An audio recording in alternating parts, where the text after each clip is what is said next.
Okay, Assalamualaikum. So sekarang Cik Tangga berada di Pasar Nat Sri Aman, area Citra Kedah.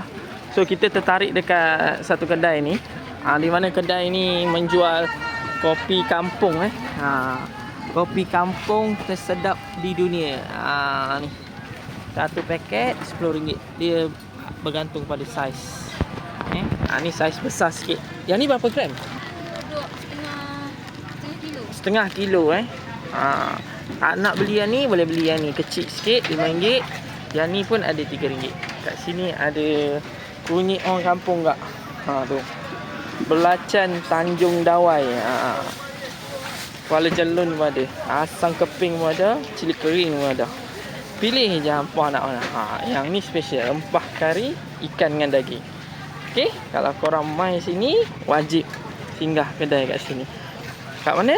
Kopi kampung tersedap di dunia.